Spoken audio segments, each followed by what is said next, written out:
Que ce soit en pleine mer, à 500 mètres de profondeur, C'est vraiment cette techno uniquement qui, pour l'instant, nous permet d'aller investiguer des sites qui sont extraordinaires. ou en eau douce, dans un lac, à moins de 3 mètres de la surface. On constate un peu certaines évolutions liées à ce changement climatique.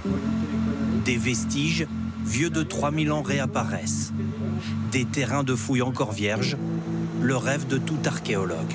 Ça fait une sensation unique. Ça, c'est sûr que vous vous sentez un peu privilégié. Pour les trouver, il faut monter à bord de l'Alfred Merlin, un navire d'exploration du ministère de la Culture. Ce matin, cap à l'est de la Corse. Le site doit rester secret. Des traces d'épaves ont été signalées en 2014. Pour les trouver, les scientifiques disposent de ce premier robot.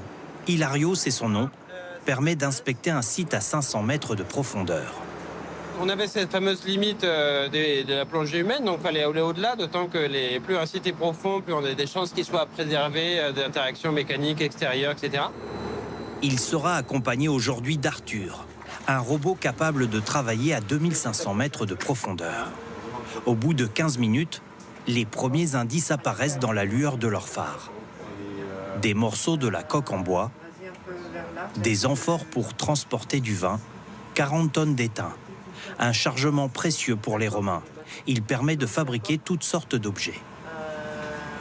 Pour un archéologue, ce qui est précieux, c'est pas seulement le fait qu'il soit vierge, qu'il soit intéressant d'un point de vue scientifique, c'est-à-dire qu'il nous permet d'avoir des informations qu'on peut utiliser pour mieux comprendre l'histoire de l'homme.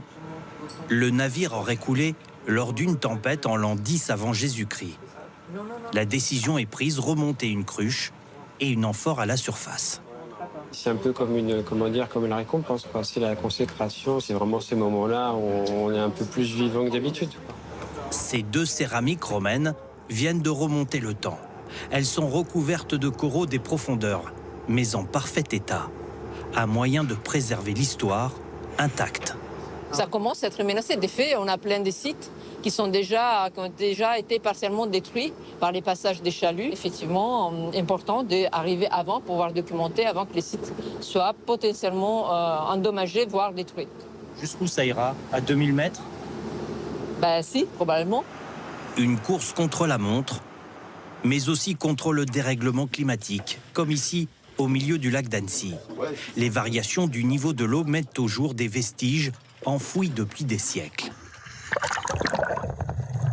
Actuellement, pas besoin d'aller les chercher en profondeur. À 3 mètres à peine, nous découvrons cet alignement de pieux en bois enfoncé dans le limon. C'est en fait un site archéologique précieux. Nous sommes au cœur d'un ancien village préhistorique. Les habitations sur pilotis étaient reliées entre elles par des passerelles.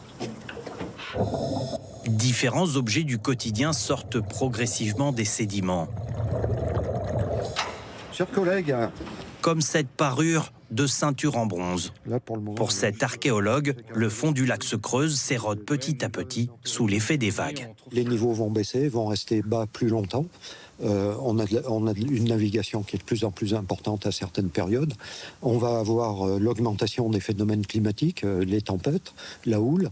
On va voir de nouvelles choses apparaître, mais on va en voir d'autres disparaître. Après avoir été coupé du monde pendant des siècles, c'est toute l'histoire de l'humanité qui se déroule au fond de l'eau et qui refait surface au fil du temps.